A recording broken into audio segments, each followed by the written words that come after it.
This is Group 1. We have 3 members, Han Yutong, Bao Wenqing, and Cao Shenyue. Welcome to our group project. This time, we will introduce the impact of the culture shock when Chinese students come to the US.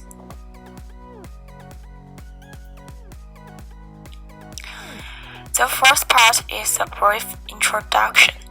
According to the wiki, the culture shock is defined as a state of confusion or anxiety experienced by individuals or organizations in different countries or environments. International students are particularly vulnerable compared to home students because they are more isolated and lack their immediate support systems.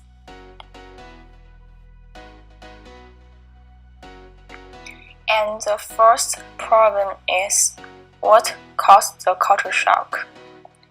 There are many studies, and maybe there are both physical factors and mental factors, such as climate, food, language, values, rules of behaviors, and dress.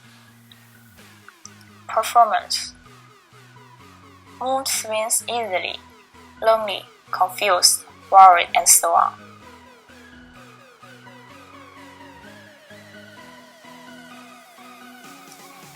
First stage for Chinese students when they come to America.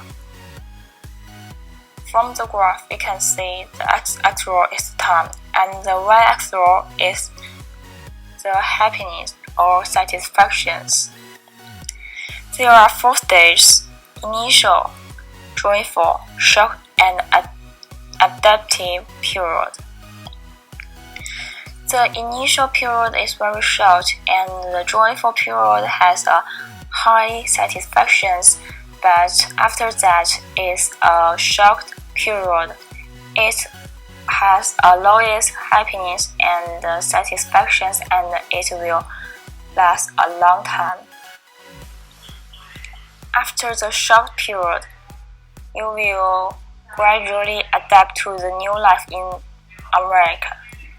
Congratulations, you come to the adaptive period. At first is the initial period. You may feel excited, curious, and a little worried in this stage.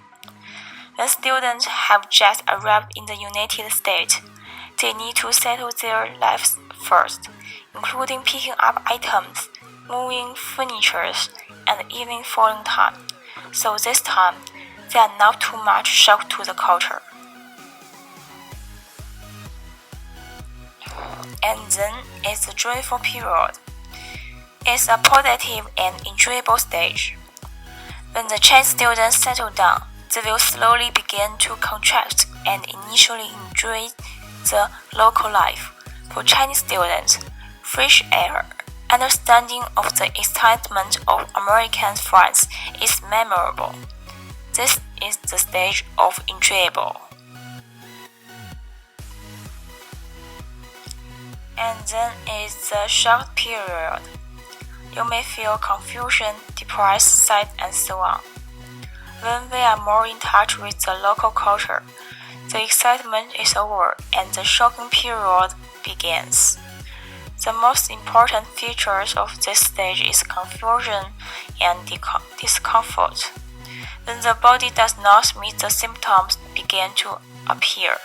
Do not know how to perform in the classroom, ask questions, experience their views, do not know what criteria to measure their own. When the joke do not understand, have to explain the translation, frustrations, confusion, often easy to sigh, depressed. Finally is the adaptive period. You may feel comfortable and satisfactions in this stage. Gradually adapt to the environment. You slowly from the shock to return to normal. You will feel your power and in various occasions are more comfortable, can be normal to face the challenges and problems. Okay, After talking about the first stage when a student comes to a new country, let's continue talking about some aspects of culture shock that students may talk about in the future. I will explain from 3 parts, and the first part is independence. In the Merriam-Webster, independence means freedom from outside control or support. But I really think in different countries, independence have different meanings and have different reflections. For example, in China, parents always arrange everything for their kids because they believe that the son's commitment should be blind to his father's failure of teaching. So they decided everything for their kids to make sure that they will be successful in the future. But it's really wrong and have some disadvantages. For example, look at the picture. Some kids in China even can't wear shoes by themselves. But things are totally different in America because when the kids were very young, their parents would like to teach them how do some housework. It really cultured them, and this can make sure that the children have the ability of autonomy in the future.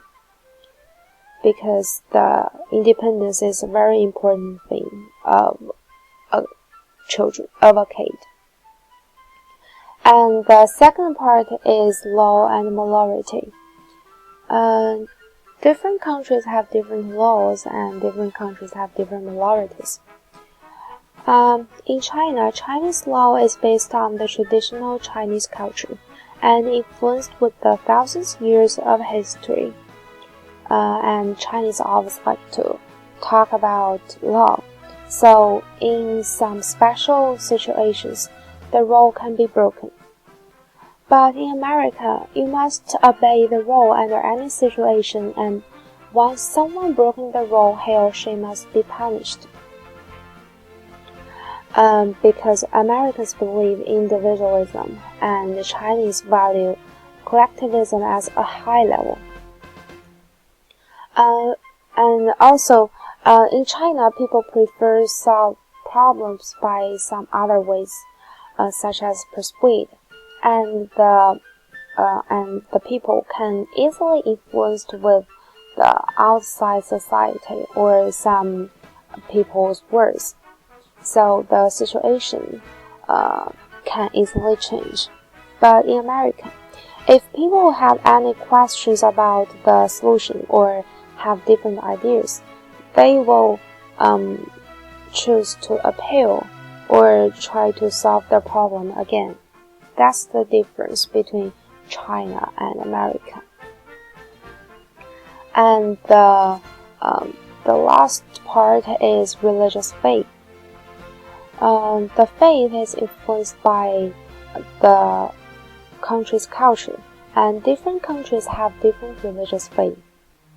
For example, in China, the Taoism and Buddhism and Islam are the most popular faith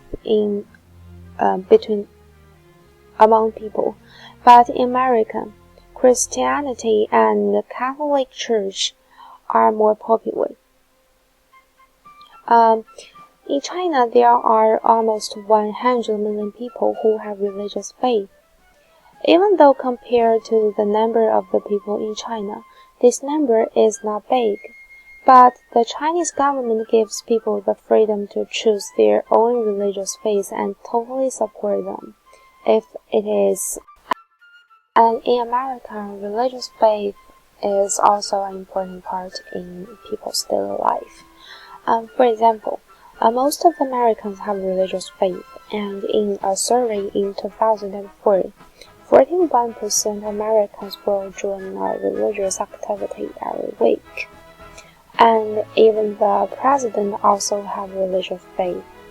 This is not very common in China. So that's the difference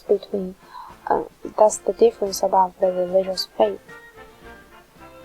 And as you can see, the independence and law and morality, religious faith are the three parts that students may talk about the culture. So, how to overcome the cultural shock? There are four main methods. The first one is don't flinch, and the second one is strengthen our language skills. The third one is joining an association and get to know people. The last one is get acquainted with the social conduct of your new environment. So, it is common to experience cultural shock when living in a foreign country for an extended period of time. It is true that when people stay in a new culture, they will feel shocked and be afraid to accept the new culture. Don't flinch. If they could get in touch with more people and enjoy the activities, they will overcome the cultural shock more quickly.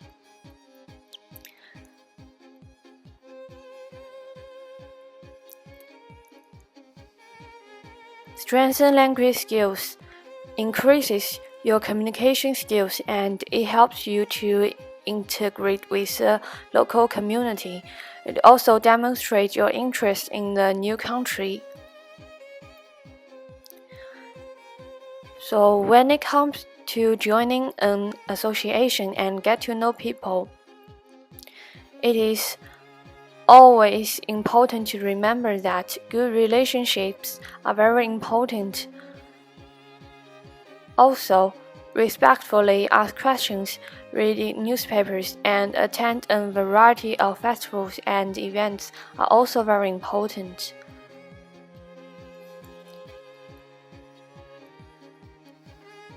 Do not assume or interpret behavior from your own cultural perspective or filter. Behavior is not data. For example, Americans often use the phrase "How are you?" to mean hello. And for a foreigner may wonder why Americans don't respond in detail to this question about one's well-being. Thus, they may interpret the behavior of walking away as by uncaring or even rude. An American knows otherwise and would probably not be offended that someone did not take the time to respond to this question. Remember, if in doubt, check it out.